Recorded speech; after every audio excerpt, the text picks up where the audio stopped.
जी अस्सलाम वालेकुम students, first year computer science की आज की इस वीडियो पे डिस्कस करने जा रहे हैं जी मेजर्स ऑफ डिस्पर्शन।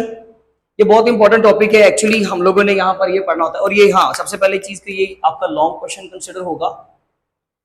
इसके अंदर हम लोगों ने डाटा की वेरिएबिलिटी के बारे में डिस्कस करना। ये बहुत इंपॉर्टेंट कॉन्सेप्ट है। पहले हम लोगों ने मेजर्स ऑफ सेंट्रल टेंडेंसी को डिस्कस किया, यानी कि अगर हमारे पास अगर बहुत बड़ी मकदार के अंदर डाटा है तो उसमें से सेंट्रल वैल्यू को पिक करना, मिडिल वैल्यू को पिक करना, टिपिकल वैल्यू को पिक करना। और अगर अब बात करें डिस्पर्शन की तो फिर हम चेक करना चाह रहे हैं कि हमारा डाटा जो है ना वो कितना स्कैटर्ड है, डाटा के दरमियान में कितना गैप है। लेट्स सपोज पहले डाटा जो है ना वो इस रिदम के अंदर यहाँ पर एक पर्टिकुलर पॉइंट के अराउंड शो हो रहा है एंड देन उसके अंदर कुछ इस तरह की वेरिएबिलिटी आती है कि डाटा जो है वो इस तरह से स्कैटर्ड हो जाता है। ठीक है जी, तो हम बेसिकली ये चीज चेक करना चाह रहे हैं कि हमारे पास जो बड़ी मकदार के अंदर डाटा है उस डाटा के हमने निकाली मीन एवरेज।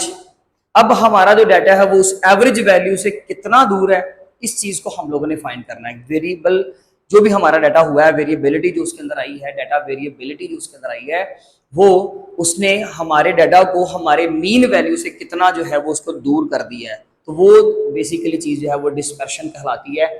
तो हम लोगों ने यहाँ पर पढ़ना है वेरिएबिलिटी ऑफ डाटा सेट, यानी कि आप ये कह सकते हो कि actually the measure of dispersion is also called as variability of data set. Definition जो आपकी बुक के अकॉर्डिंगली है, measures of dispersion tell us how spread out और स्कैटर्ड द डाटा इज, यानी कि डाटा कितना जो है वो स्प्रेड हुआ है या कितना स्कैटर्ड हो गया, डाटा आपका कितना फैल गया है, कितना दूर निकल गया है अपनी मीन वैल्यू से, मिडिल वैल्यू से कितना ज्यादा उसमें फर्क आ गया है। आप इसको आसान लफ्जों में मैं पहले इसकी एप्लीकेशंस बता दूं। जैसे कि एक किसी भी प्रोडक्ट की आप क्वालिटी कंट्रोल के बारे में बात करते हैं। क्वालिटी कंट्रोल मतलब उस प्रोडक्ट के अंदर पहले जो है कुछ रिदम और था उसके सेल होने का, ठीक है, उसका सेलिंग रेशियो जो था वो कुछ और था एंड देन उसके अंदर कुछ फर्क आ गया। हमने जो पहला सेलिंग रेशियो था मुख्तलिफ डेज की पैटर्न्स की हम लोगों ने मीन निकाल के रख ली कि जी पहले जो प्रोडक्ट सेल हो रही थी उसका एवरेज ये था कि वो इतनी प्रोडक्ट्स डेली पे निकलती थी, लेकिन देन उसके अंदर क्या हुआ कि उसकी सेलिंग रेशियो में फर्क आना शुरू हो गया, डिस्पर्शन हो गई।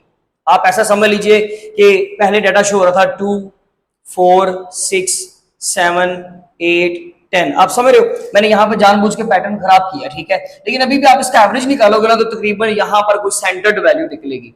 लेकिन एकदम से प्रोडक्ट के अंदर चेंज आ जाता है। जिस सपोज कर ले 20 का प्रोडक्ट सेल होने का, नेक्स्ट जो प्रोडक्ट नेक्स्ट डे पे जो प्रोडक्ट सेल हुई वो हो गई थी 50, नेक्स्ट डे पे हुई 1000। तो ये बेसिकली डाटा की वेरिएबिलिटी है। ये जरूरी नहीं कि आपके नुकसान में, ऐसा कुछ नहीं है। हम तो जस्ट पढ़ रहे हैं उसका जस्ट एस्पेक्ट, हम तो उस टर्म को पढ़ रहे हैं। हम ये नहीं कह रहे कि ये हमारे लिए फायदे की है या नुकसान की, ऐसा कुछ नहीं है। एकदम से क्या चेंज आता है बेसिकली उस चेंज को डिस्पर्शन कहते हैं और उसको डेफिनेटली बहुत सारी डिसीजन मेकिंग में आप देखें ना, यहाँ पर आपको डिसीजन मेकिंग में हेल्प होगी। आपको पता चलेगा कि यार इसकी अच्छी तरीके से जो क्वांटिटी है वो निकल रही है तो मुझे इसकी क्वालिटी के ऊपर अब कॉम्प्रोमाइज नहीं करना, अब मुझे स्टाफ और हायर करना है, मुझे और जो है वो मैन्युफैक्चरिंग यूनिट था जो भी उस प्रोडक्ट का, मुझे उसको और इनहेंस करना है। बात समझ आ गई। और अगर वो कम हो जाती है, लेट्स सपोज कि पहले चल रही थी जी 1000, 2000, 3000, एकदम से वो आ गई 2 पे, 3 पे, 4 पे, तो आपको समझ आ जाएगी कि यार बहुत ज्यादा वेरिएबिलिटी आ गई है, अब मुझे कोई और डिसीजन लेना चाहिए इसकी इंप्रूवमेंट के लिए। तो डिसीजन मेकिंग में ये बहुत ज्यादा हमें हेल्प करता है। हमें पहले पता होना चाहिए ना कि actually what is the task, what is the purpose, actually हमने करना क्या है और हमारा मकसद क्या है बेसिकली इसको पढ़ने का।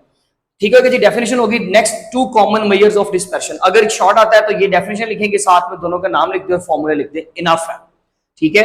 अदरवाइज अब 2 कॉमन हमारे पास मेजर ऑफ डिस्पर्शन है। वैसे तो 3 होते हैं लेकिन हमारी बुक के अकॉर्डिंगली यहाँ पर 2 है, एक वेरिएंस, एक स्टैंडर्ड डेविएशन। अलग से एक याद रखिएगा रेंज, एक ये भी डिस्पर्शन को कैलकुलेट करने के लिए इस्तेमाल होता है, लेकिन डेफिनेटली ये जरा ज्यादा इंपॉर्टेंट है, स्टैंडर्ड डेविएशन और वेरिएंस।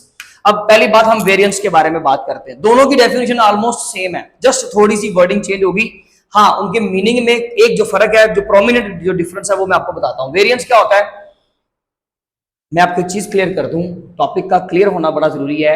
ये एक लॉन्ग क्वेश्चन अगर आता है तो हमें इन दोनों के ऊपर नोट लिखना है, और जो मैंने जिस तरीके से ये मैथ सारा सोल्व किया हुआ है आपने बड़े ध्यान से इस चीज को समझना है। सिर्फ इसको थोड़ा सा ये नैरो इसलिए हो गया क्योंकि मुझे एक ही वीडियो में इसको कवर करना है और बोर्ड रेज नहीं करना, तो आपने इसका जो है ना वो जो प्रेजेंटेशन होगी इसकी उसके ऊपर बड़ा फोकस करना है।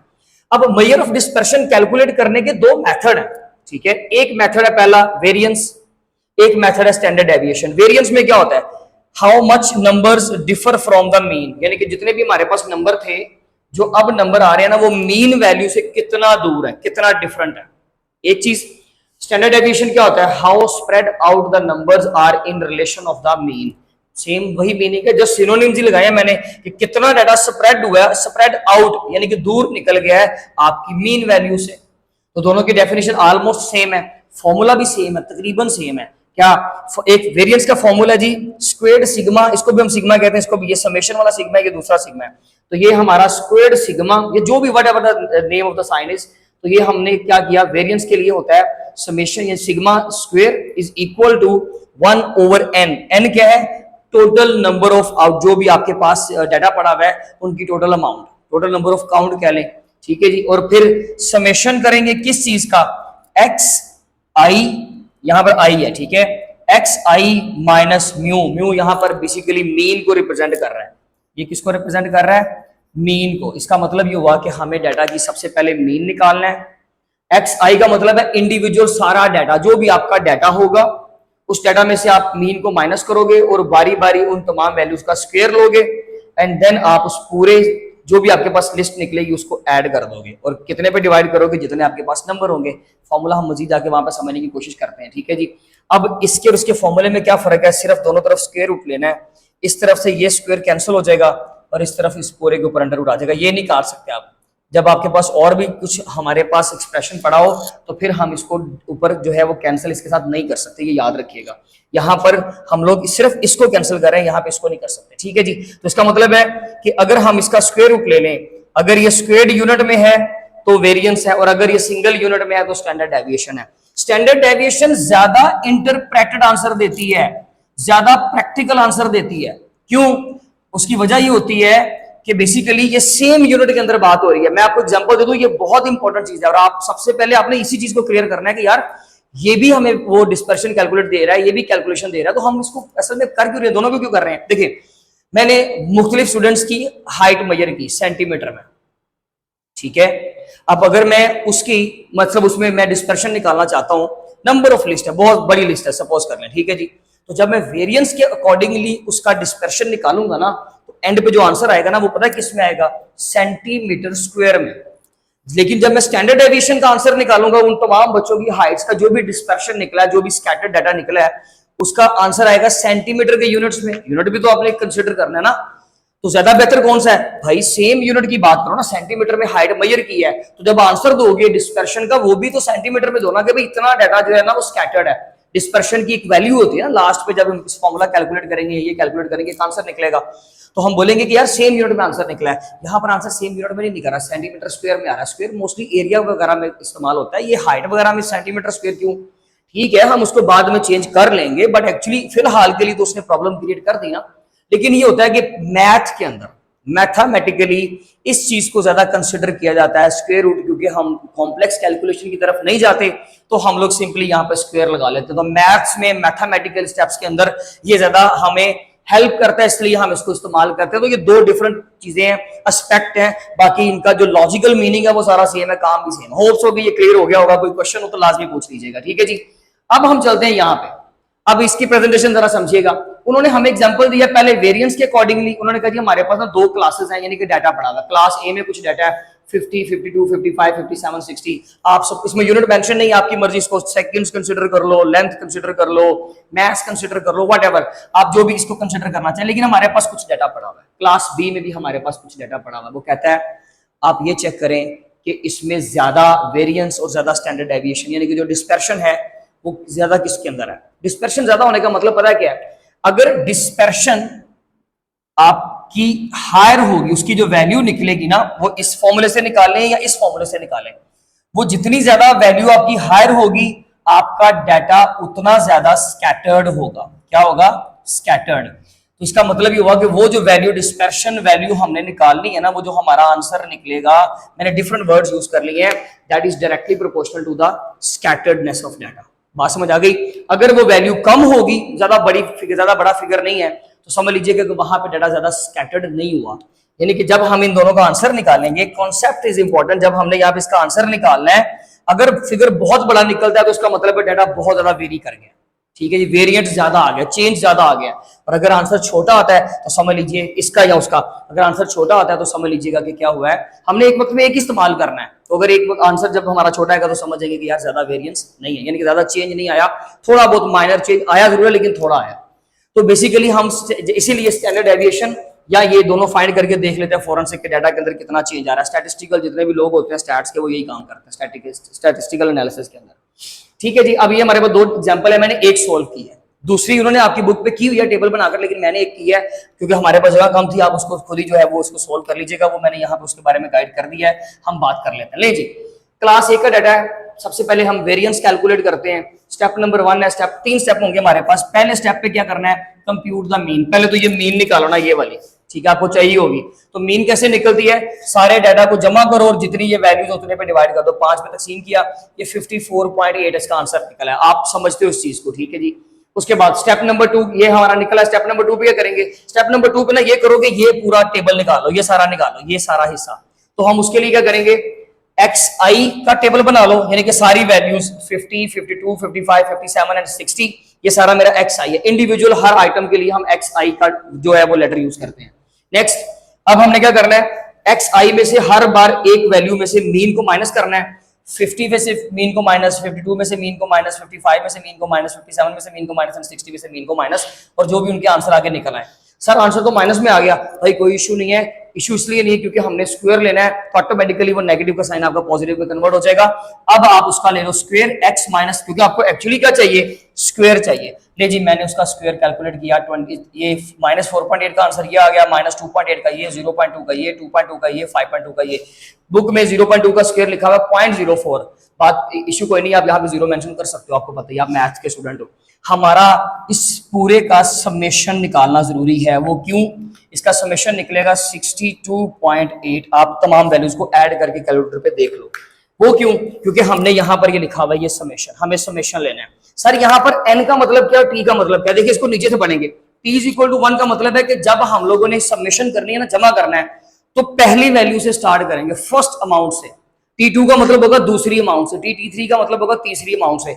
हमें पहली अमाउंट से ऐड करना शुरू करना है यहां से, और आखिर तक जाना है जितने भी नंबर है। n का मतलब, ऊपर n का मतलब क्या है कि टोटल नंबर कवर करने हैं। तो भाई हम यहां से शुरू करेंगे और हम टोटल नंबर्स कवर करेंगे, और ये हमारे पास समेशन का आंसर आ गया। यानी कि इतने हिस्से का, जरा बात समझिएगा ध्यान से, इतने हिस्से का आंसर क्या आ गया हमारे पास, 62.8। Very simple. अब हम क्या करेंगे, n पर डिवाइड कर देंगे। कुछ लोगों को जो कंफ्यूजन होगी, मैं पॉइंट खुद बता देता हूं यहाँ पर, सर वो तो आपने 5 पे तो तकसीम पहले कर लिया हुआ है। भाई वो तो आपने सिर्फ मीन निकाली है, वो तो जस्ट ये निकाला था, उसका अपना स्टेप था वो वाला, उसका ताल्लुक ही नहीं इस n के साथ। ये आपने पूरा जो आंसर निकाला है उसको n पर डिवाइड कर दो या 1/n से मल्टीप्लाई कर दो। बात एक है, मैथ्स के स्टूडेंट आप तो आप समझते हो इस बात को, ठीक है जी। तो हम लोग क्या करेंगे, सिंपल अपने ये पूरे समेशन के आंसर को 1/5 के साथ मल्टीप्लाई कर देंगे, या n पर यानी कि 5 पर। n का मतलब क्या है, कैपिटल N का टोटल नंबर कितने हैं, 5 पे तकसीम करो, आपका आंसर निकला है ये वेरिएंस का आंसर निकला है कितना, 12.56। दूसरी क्लास का वेरिएंस निकालोगे सेम यही मेथड यूज करके, उसका आंसर निकलेगा 454। अब आप मुझे तो ज्यादा बड़ा आंसर कहां पे आ रहा है, ये भी वेरिएंस का आंसर है, ये भी वेरिएंस का, एक क्लास A के लिए एक क्लास B के लिए, ये आंसर बड़ा है। इसका मतलब है class B has higher variance, बहुत ज्यादा डाटा वेरी कर गया इसके अंदर क्लास B के अंदर। यहां पे इतना स्कैटर्डनेस नहीं, आप देखो ना 30, बाद में 45, फिर 55, फिर 75, फिर 90, जबकि यहां पे देखो 50 और 60 के दरमियान की वैल्यूज हैं। आप बात समझ गए हो, तो आपको डाटा देखकर ही बंदे को समझ आ जाती है कि यार ये क्या है। तो ये तो डाटा समझ में आ रहा है कि ये तो भाई एक जो है ना वो हमारा 50 से लेकर 60, यानी कि बड़ा भी वेरी करेगा, हर बड़ा भी वेरी करेगा, 10 नंबर वेरी करेगा।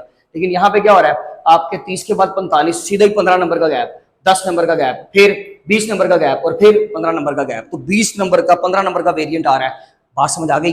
अब हम चलते हैं स्टैंडर्ड डेविएशन पे, क्लास A के लिए भी। अब आपने वो सारा डेफिनेशन आप देंगे, लॉन्ग भी बताएंगे, जो भी डिस्क्रिप्शन बुक में लिखी है वो सारी आप लिखोगे, लेकिन ये है कि आपने फौरन से इन्हीं कैलकुलेशंस को यूज कर लेना, इसके लिए अलग कैलकुलेशन नहीं करनी। दूसरा सवाल, एक लॉन्ग, सर अगर हमें लॉन्ग ही ये आ जाता है स्टैंडर्ड डेविएशन, वो खुद कह देता है कि वेरिएंस पे काम नहीं करना, तो भाई आप सिर्फ ये वेरिएंस की हेडिंग नहीं दोगे, काम आपने सारा यही करना है। ये वाला करने के लिए भी आपको करना ही पड़ेगा, और आप फिर स्टैंडर्ड डेविएशन पे आ जाना। वेरिएंस का नाम ना लोगे, हम वेरिएंस अगर आप ले भी लेते हो नाम के, भाई हमें पहले वेरिएंस निकालनी पड़ेगी, कोई इशू नहीं है, तब भी कोई मसला नहीं है। तो बस आपने फोकस उस पॉइंट पे करना जो वो कहेगा। अगर वेरिएंस कहता तो सिर्फ वेरिएंस फाइंड कर दो, हो सकता है स्टैंडर्ड डेविएशन ना बोले, दोनों बोलेगा, तो आपने कैलकुलेशन इसमें कर ली है, बस इसको जस्ट सिंपल सोल्व कर दो। नहीं जी, स्टैंडर्ड डेविएशन का आंसर क्या था हमारे पास, 12.56 और मैंने बोला था कि स्टैंडर्ड डेविएशन में सॉरी वेरिएंस का उसका जस्ट हमने स्टैंडर्ड डेविएशन में स्क्वायर रूट लेना है, स्क्वायर रूट लो, आंसर ये आया, इसका स्क्वायर रूट लो दूसरी वैल्यू का, जो हमारे पास दूसरा आंसर था ये आंसर आया। डेफिनेटली ये भी उसी पैटर्न पर जाएगा। अभी भी आपको यही पता चल रहा है कि यार बी में जो है ना वो हमारा क्या है, वेरिएंट ज्यादा आ गया, तो स्कैटर्ड डाटा क्लास बी के अंदर ज्यादा है, इसके अंदर स्कैटर्डनेस ज्यादा नहीं है। होप सो कि आपका क्वेश्चन क्लियर हो गया होगा। आप इसका स्क्रीनशॉट ले लें, आपका कोई भी क्वेश्चन कोई क्यूरी हो तो लाजमी तौर पे पूछिएगा, और अगर वीडियो आपको पसंद आई हो तो उसको लाइक लाजमी कर दीजिएगा और सब्सक्राइब कर दीजिएगा चैनल को। अपने कोलीग्स के साथ, अपने दोस्तों के साथ इसको शेयर करना मत भूलें। Thank you so much. अल्लाह हाफिज़।